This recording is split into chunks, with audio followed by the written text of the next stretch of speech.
Ok, mais uma vez aqui no Uvas e Personalidades com Cirlei Mendes. Cirlei, obrigado por teres vindo ao meu programa.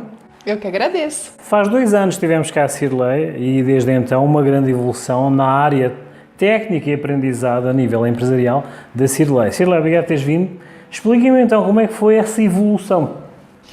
Então, agradeço a oportunidade de estar falando com a tua audiência. Muito obrigada por ter me feito esse convite. E a minha evolução foi o seguinte. Lá há 2 anos atrás, e até há mais tempo que isso, eu estava trabalhando com desenvolvimento pessoal ligado a life coach, a vida, enfim. E aí eu consegui aliar isso por causa do meu background de 19 anos como empresária, líder de equipe, trabalhando com pessoas, sei o tanto que é desafiador estar ali liderando pessoas, mais do que fazer gestão, mas liderar mesmo. E aí eu consegui aliar as duas coisas, fazendo agora então treinamentos para liderança. Então foi um tempo de transição, um tempo de um olhar diferenciado, porque eu vi o tanto que esses líderes estavam precisando, tanto para as habilidades técnicas quanto emocionais serem desenvolvidas. Houve uma adaptação e evolução a nível empresarial no geral. Essa evolução também tua, essa adaptação, tem a ver diretamente com esse gap que tu chamaste? Ou seja, houve uma evolução de carreira rápida e não uma adaptação rápida? Tu estás a servir desse catalisador ou dessa ponte de adaptação? Sim. Na verdade, assim, esse gap, muitas empresas tiveram que fazer mudanças, muitas pessoas que estavam no operacional passaram a ser líderes. Isso daí é uma das questões mais importantes dentro dos meus treinamentos, porque as pessoas são muito boas no operacional, mas quando vão para a liderança não sabem liderar. A liderança é uma habilidade, pode ser desenvolvida, pode ser aprendida, mas quando a pessoa faz isso sozinha, ela demora muito tempo, se frustra, muitas vezes pensa que a liderança não é para ela, muitas vezes desanima, quer desistir, tem crises aí durante o processo e não precisa ser assim. Então, hoje ajudo essas pessoas justamente dessas empresas que passaram de uma hora para outra a liderar um time, por exemplo. Vamos falar agora de um termo que eu ouvi há pouco tempo, esse marketing humanizado. Podes considerar que estejas a fazer um marketing humanizado de quem passou do operacional para o tático? Uhum. É um marketing personalizado, humanizado e também uma liderança humanizada. Porque há uma diferença entre você fazer gestão de pessoas e liderar. E o conceito mais básico disso é assim: a gente faz a gestão de processos. Então, numa empresa existem os processos, eles têm que estar muito bem fundamentados. Mas a liderança é liderar pessoas. Então, eu digo assim que é sempre razão e emoção andando junto para a gente ser um bom líder, para você se tornar um líder diferenciado, um líder raro. Sabe, João, que as empresas estão precisando de pessoas que liderem com algum diferencial. Tem muitos líderes que são medianos e o mediano ele não se destaca, ele não gera resultado. Então, há sim essa questão do marketing voltado ao ser humano e à liderança humanizada também. Eu quando falei desse marketing personalizado tem a ver o facto de reidentificares o líder do operacional para o tático, Sim, correto? Não é assim? sim. Que tipo de resistências é que tu tens encontrado nesse processo dentro das empresas? Então, uma das resistências existem pessoas que já estão na liderança há mais tempo e essas especialmente pensam assim: comigo não vai funcionar, o que adianta eu fazer um treinamento desse, só vai ser teoria, não vai dar certo para mim, para minha equipe isso não acontece. Quando essa resistência é o maior inimigo do líder. Quando ele se abre, né, tem um mindset de crescimento, de abertura, e ele percebe que ele pode sim melhorar, aprimorar, rever seus conceitos e pensar e agir de outra forma, ele cresce muito, ele evolui demais na liderança. Porque assim como tudo evoluiu, tudo melhorou, tudo teve um processo de crescimento, a liderança também está nesse processo. Estávamos a dizer nos bastidores que é o paradoxo do a priori. Exatamente. A pessoa pensa que já sabe, né? Que já está pronta para tudo aquilo e cria uma resistência dentro dela. Então, existe até um livro que eu recomendo, inclusive, Mindset é o nome do livro, e onde uma pesquisadora fala exatamente sobre isso, que existem 2 tipos de pessoas. A que tem um mindset fixo e a que tem um mindset de crescimento. Só que nós transitamos de um para o outro. Aquela pessoa de mindset fixo pode se transformar numa pessoa de mindset de crescimento. E isso faz ela evoluir. O mindset de crescimento é aquele que vê a oportunidade para a evolução. E não se desespera e não se enraivece por não ter já pronta aquela habilidade. Ou seja, a perspectiva e a característica da Cirlei Mendes é o facto de ver um pouco mais à frente dessas perspectivas. Como é que é encontrar, através dos teus cursos, vão passar aqui em baixo, tá? Os contactos dela, no rodapé, como é que é encontrar essa pérola no meio de um aluno, no meio do teu curso, na tua multidão de cursos, como é que é encontrar uma pérola que de alguma forma se identifica com o teu mindset, que vê da mesma forma que tu? Como é que é encontrares essa pessoa e vês a evolução dela? Tens algum exemplo prático dessa experiência? É interessante dizer que todos podemos ter uma habilidade desenvolvida. Então, vai muito assim, comparando com o esporte. Então, tal pessoa é muito ágil, tem uma habilidade incrível para natação. Mas ele só tem aquilo porque ele foi treinado para aquilo. Talvez tenha uma estrutura física que se adeque melhor, talvez tenha aí outros fatores, mas sem dúvida nenhuma o que faz a diferença é esse treinamento. Então, na realidade, eu tenho muitos casos, porque tenho treinado aí mais do que uma centena de líderes já treinados nesses 2 últimos anos. E com isso, o que eu vejo? Pessoas que eram líderes medianos começaram a trazer resultados muito melhores porque tornaram-se líderes realmente de resultado. Só que não é uma mágica, é simplesmente usar o que tem que ser usado, a ferramenta correta. Olhar para isso, ter a conscientização e olhar para o seu papel como líder, para a sua comunicação de líder, aprender engajamento é possível, saber engajar a equipe, motivar, saber dar feedback, ter conversas difíceis e ainda antes de tudo isso, saber contratar. Então, quando o líder tem esse passo a passo, tem essa engrenagem funcionando, ele se transforma num líder raro, que é um líder de resultado efetivo. Tu já comentaste que há um livro de cabeceira atual que tu tens, que é o Mindset, tá? Mas uma coisa, alguma frase que te tenha acompanhado, desde que nos conhecemos, há uns 2 anos e trocadinhos, né? Como vocês dizem, trocadinho, né? É assim, mas há uma frase alguma máxima, alguma diretiva que te acompanha em toda a tua formação que queres compartilhar? Eu falo sempre o seguinte, que liderança forte não é sorte, é preparo. E assim como outras coisas na vida, é preparo. Então, o quanto que esse líder tem se preparado? Essa é uma frase que eu digo para todos os meus alunos, né? As pessoas que eu treino, porque ela tem que ser olhada exatamente isso, o quanto que eu estou me preparando. Tem líder que está indo assim, sabe quando deixa a vida me levar?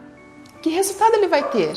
É verdade, é verdade. Então, para finalizar, assim, eu acho que não fiz uma pergunta à Cirlei há uns 2 anos atrás, tá? Mas eu, para finalizar, pronto, todos os contactos vão passar aqui em baixo. Tens um curso agora próximo? Sim, na verdade eu tenho um evento que vai acontecer, que vai ser online, então todos estão convidados. Chama-se a Roda da Liderança. Vai começar na próxima semana, esse evento, e são encontros onde nós vamos falar sobre liderança, partilhar conhecimentos e experiências com líderes. Então, qual que é o principal? Ser um líder de equipe. Se você tem uma equipe, você pode participar. E aí faz a inscrição através do meu perfil do Instagram, onde tem um link lá, faz a inscrição por lá. Ok, agora para finalizar, eu faço uma pergunta mais intimista. desde há 2 anos para cá, desde a tua evolução, há uma questão que eu sempre pergunto com a personalidade. Geralmente, como nós fazemos aqui no programa, uvas e personalidades, é a questão de identificar ou de alguma forma espremer a uva daquela casta para ver exatamente qual é o sabor que tem, qual é o vinho e a garrafa que vai formar. Nesse caso, temos aqui uma uva, Cirlei Mendes, que eu vou fazer uma pergunta mais intimista. Tá? Um comum mortal conhece-te a ti como pessoa e como formadora. O que é que eles leem nos teus olhos? Eu acho que o que eu procuro passar é a verdade. A verdade daquilo que eu já passei como líder, como pessoa, e a verdade que eu coloco para a pessoa, que é a seguinte: você não precisa passar por todos os perrengues que eu passei para ser um bom líder. Como nós falamos aqui nos bastidores, a liderança dói. Crescer, evoluir dói. Mas você não precisa passar por uma dor terrível como eu já passei. Esse caminho pode ser abreviado, a dor pode ser sanada com o remedinho certo, com o curativo certo. É isso, a verdade. É verdade. Cirlei, obrigado por teres vindo ao meu programa, tá? Uvas e Personalidades. Os contactos da Cirlei vão passar aqui. Não esqueçam, então, vai ter um curso, mas acompanhem as redes sociais dela, tanto no Instagram como no Face e restantes redes sociais. Acompanhem os cursos da Cirlei e agora vou agradecer à Cirlei uma vez mais por ter vindo e vamos fazer um pequeno intervalo para os nossos patrocinadores.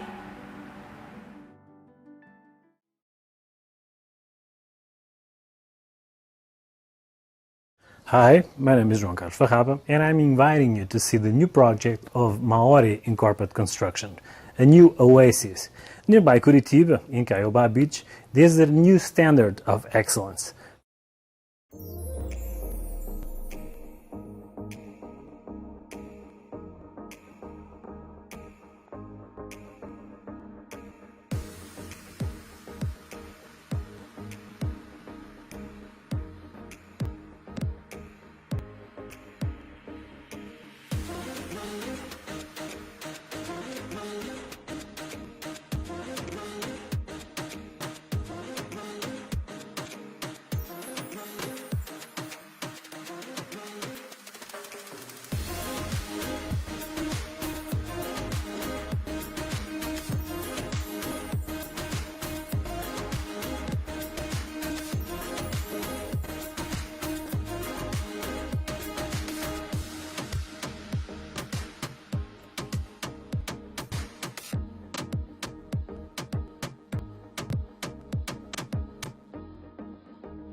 Ok, estamos uma vez mais com uvas e personalidades, hoje e agora com o Ruby Branco. Ruby Branco, obrigado por teres vindo ao meu programa. O Ruby tem uma história bem interessante de valorização, superação e evolução. Ruby Branco era morador de rua, atualmente é produtor de cinema, vídeo, autor e escritor. Ruby, obrigado por teres vindo ao meu programa. Explica-me como é que foi essa evolução. João, eu que agradeço primeiro o convite de estar aqui com você. É um privilégio muito grande participar do Uvas e Personalidades, né? E, como você falou, eu sou o Ruby Branco, né? Produtor. Eu tive uma história... Há um tempo atrás eu morei nas ruas, né, de São Paulo, especificamente em Osasco, durante uma pequena chuva, né? Um pequeno sereninho de 1 ano e 8 meses, né? E superei tudo isso, né, João? Hoje eu costumo dizer que, graças a Deus, eu sou um vencedor. Porque eu passei por essa dificuldade toda e, graças a Deus, não me envolvi com droga, não me envolvi com bebida alcoólica, né? Porque essa era uma preocupação que eu tinha nas ruas, João, sabe? De não me envolver com nada de errado, porque eu estava ali, mas eu sabia que ali não era o meu lugar. E eu tinha essa vontade de vencer, de sair daquela situação. Eu tinha na minha mente que se eu tocasse, por exemplo, álcool ou droga, eu ia me afundar naquela situação e não sair mais. Então tinha essa preocupação, né? E não foi fácil, nunca é fácil, né? Eu passei por todas as dificuldades, fome, sede, frio. E a pior delas, as pessoas pensam que é a fome, mas não é a fome, é o frio. Porque o frio parece uma navalha cortando a sua pele. Eu costumo dizer que o frio dói, porque você sente na pele assim aquela dor, parece uma navalha cortando, e realmente dói. Mas hoje eu olho para tudo que eu passei e sinto orgulho de ter passado por tudo aquilo, sabe? Porque eu me considero um vencedor realmente. Passei por uma situação adversa, mas eu venci. Hoje estou aqui com você, né, participando desse programa que é um sucesso, né? Hoje eu posso dizer que sou um vencedor. Como é que tu, de alguma forma, tu és um exemplo, tá? Como tu, há bastantes, nós conhecemos várias histórias, mas conhecer na primeira pessoa alguém que de alguma forma lutou contra a negatividade da vida e deu a volta por cima. Recordas isso? Eu não sei como é que é de pôr, mas é uma lição, é um percurso, é um testemunho. Como é que tu consideras essa tua vida passada? Uma lição, João. Uma lição e um testemunho de vida, né? Um testemunho que tem levado pessoas a acreditar em si também, né? Eu tenho falado com bastante pessoas, participando de vários programas, lives, e as pessoas, né? Eu mostro para as pessoas que é possível vencer. Porque eu vim da Bahia para São Paulo com um objetivo. Eu queria estudar, queria vencer na vida, queria ser alguém na vida. E as dificuldades, né? A falta de emprego, o desemprego me levou para as ruas. Mas eu não desisti dos meus sonhos. Eu continuei persistindo no sonho, né? Eu acordava todo dia nas ruas de Osasco que eu não via uma perspectiva. Mas dentro de mim tinha uma força muito grande que me falava que era possível. E isso eu agradeço também muito aos ensinamentos que a minha mãe, né, me passou. E que minha mãe era uma mulher assim, que tinha uma fé incrível, assim. Ela acreditava assim, de uma maneira sobrenatural no poder de Deus, né? E minha mãe, ela lutou, João, durante, acho que uns 10 anos contra um câncer. E ela veio a falecer de câncer, mas ela nunca se entregou. Todos os dias ela lutava e ela acreditava que ela ia vencer aquele câncer. E eu creio que ela venceu. Por mais que ela tenha falecido, mas ela venceu, né? Porque ela não desistiu. Tu vens da Bahia, isso? Sim, da Bahia. Os baianos têm essa motivação já de nascença? Eu creio que sim, João, por conta de ser umas pessoas assim, né, que passam por dificuldades, né? Quando eu nasci mesmo no interior, então a gente tem aquelas dificuldades, não tem aquelas coisas que tem nas grandes centros, nas grandes capitais. Então acho que o baiano, ele já tem isso no sangue, né? Essa resistência, né, ali, como o Mandacaru, né, que o Mandacaru representa muito as pessoas do Nordeste. Então o baiano, ele é forte, ele é aguerrido, ele é lutador. Essa transição, estás a dizer que foi de um ano? O ano passado estavas nas ruas? Não, isso aconteceu por voltas do ano de 93 a 94. 93, 94. Como é que tu te vês daqui? Tempinho já. Como é que tu te vês daqui a 5 anos? Daqui a 5 anos, como eu me vejo? Eu me vejo, João, viajando o Brasil e o mundo, contando a minha história e motivando pessoas.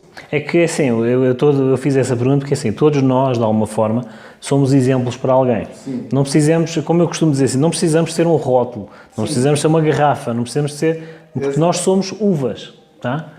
Tu és um exemplo para muita gente, estás a ser e vais ser. Através da tua produção, através do teu livro, que vais escrever um livro, através das tuas produções. Como é que tu te sentes a ser exemplo para alguém? Tu vais sentir um peso? Queres que seja uma responsabilidade ou queres passar isso como um legado? Como um legado, João, como um legado. Eu acho que assim, né? Eu não tenho assim essa pretensão de ser exemplo, né? Mas eu creio que a minha história, ela acaba ensinando de alguma maneira, né? Porque eu passei por tudo que eu passei e eu venci. Então ela acaba ensinando as pessoas de alguma maneira. Não tem essa pretensão ser um exemplo para ninguém, não, mas eu quero orientar pessoas e falar para elas que é possível. que é possível vencer, assim como eu venci. Eu vejo em ti, perdoem-me, tá? Eu não sou de cá, mas eu vejo no Rubi Branco o Brasil. Tá? É assim, pronto, nós estivemos cá, foram largados, não é? Praticamente, é a minha perspectiva, e o Brasil desenvolveu sozinho. Não é? Ou seja, reinventou-se, tem crise, reinventa-se. O brasileiro cai, mas cai a rir e leva. Eu vejo o Rubi Branco como o exemplo do Brasil, é aquilo que eu vejo aos meus olhos, tá? Não estou a abusar, eu não sou de cá, a casa é vossa, tá? Mas diz-me uma coisa, assim, já aconteceu em toda essa produção, em toda a evolução profissional que tu tiveste, há alguém que de alguma forma se chegou a ti frente a frente e agradecer o exemplo que tu deste para ele? Já teve sim. Teve várias pessoas que já falaram, já me agradeceu, né? Como é que tu te sentes? Me sinto feliz, João, e grato, né? Grato a Deus, né? Por me permitir ser exemplo para alguém, né? Eu estive fazendo em janeiro eu estive na Bahia, e ali eu tive a oportunidade de poder contar meu testemunho, falar a minha história de vida em uma igreja. E no final, depois que eu terminei, uma senhora veio e falou assim, eu já desisti várias vezes já desisti de sonhos, de projetos, já desisti da minha própria vida, mas hoje, ouvindo você, me motivou, e eu não vou mais desistir. Então eu me sinto feliz por isso, né? Sei que eu não sou assim, eu sou apenas um pequeno grãozinho de areia nesse universo tão grande, né? Mas poder, de alguma forma, incentivar alguém a continuar, a não desistir, é motivo de felicidade, né? Eu não vou tocar no profissional, eu vou mais para o intimista, que é espremer a uva, tá? A tua vida é um livro. Que título tem? Cobertor de Estrelas. Cobertor de Estrelas. É. Que é o título do meu livro. Já Fazendo um mexão aqui já, né, João? Ou seja, eu não sabia, tá? Eu não sabia. Mas por que cobertor de estrelas, João? Porque muitas vezes na rua eu só tinha o céu como teto, né? E eu ficava olhando as estrelas, né? E ali eu olhava para a estrela e eu falava assim, Deus, o Senhor está aí. Aquele Deus que a minha mãe tanto acreditava, eu sei que está aí, sei que está me vendo. Eu sei que você está olhando para mim.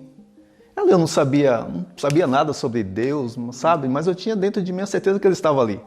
E que aquelas estrelas que eu olhava no céu e via, eu tinha certeza que era Deus que estava ali me presenteando de alguma maneira. Por mais que eu estivesse na sarjeta, na rua, dormindo na praça, dormindo nos bancos das praças, né? Eu sabia que aquele céu de estrela era um cobertor de Deus ali, falando assim, tem esperança, tem jeito. Um exemplo, eu não direi a seguir, mas é assim, a nível motivacional, tem muito que mostrar. Vejam o livro dele. Agora, para finalizar, Rubi, um comum mortal, como eu, conhece-te pela primeira vez. O que é que ele vai ler nos teus olhos? Nos meus olhos? Esperança. Esperança. Tu, quando te sentias sozinho, sentias-te acompanhado? Sim. O Brasil. O Brasil. Rubi, todos aqueles que estão a ver, que estão a gatinhar ou de alguma forma atravessaram e estão assim, ainda em dúvida em algo, de alguma forma, em alguma recuperação, que conselhos é que lhe dás?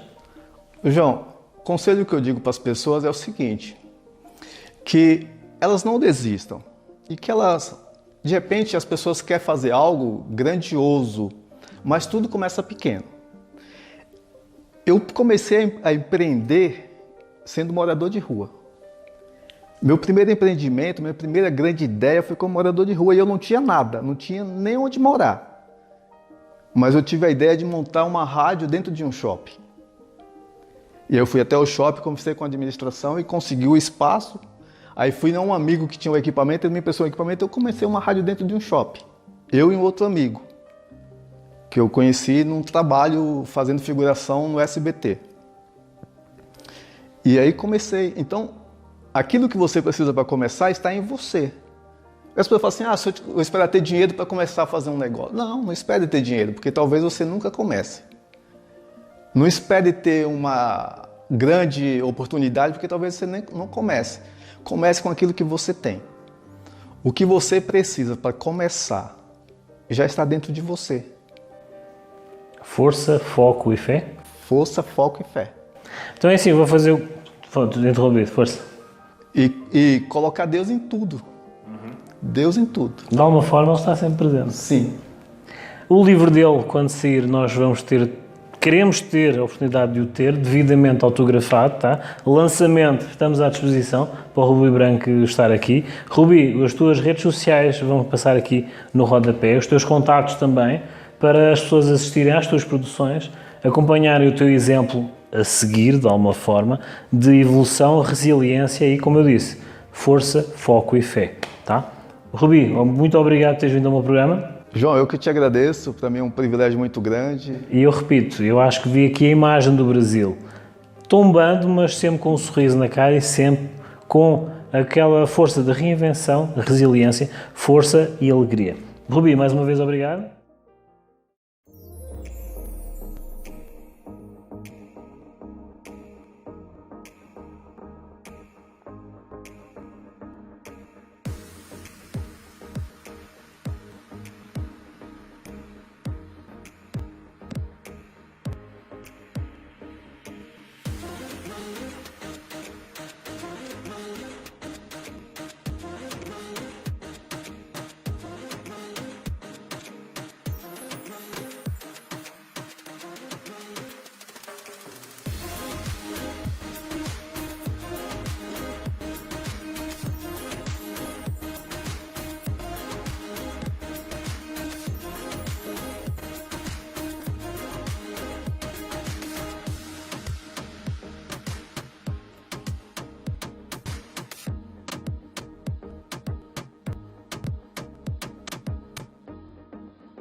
Então hoje iremos falar de Paul Newman. Uma vez mais vamos puxar Hollywood e atores contemporâneos. Paul Newman, artista de cinema, onde dois dos filmes de destaque da sua carreira cinematográfica foi The Sting, O Golpe, ou Butch Cassidy e Sundance, mais um western.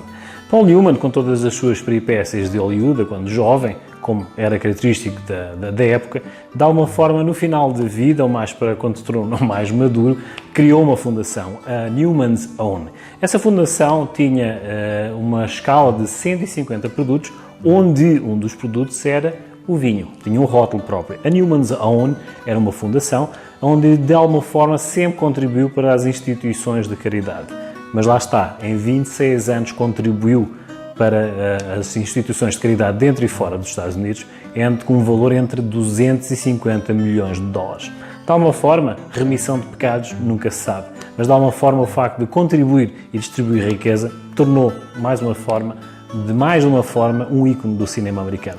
Estas e outras histórias no meu YouTube, João Carlos Farrapa, do Uvas e Personalidades, com mais histórias, mais situações caricatas ou, de alguma forma, que sejam contemporâneas e que sejam adequadas às mentalidades e umas realidades que, de alguma forma, têm que ser relembradas. Não percam, então, mais um episódio e sigam-me no meu YouTube, João Carlos Farrapa, do Uvas e Personalidades. Até um próximo episódio.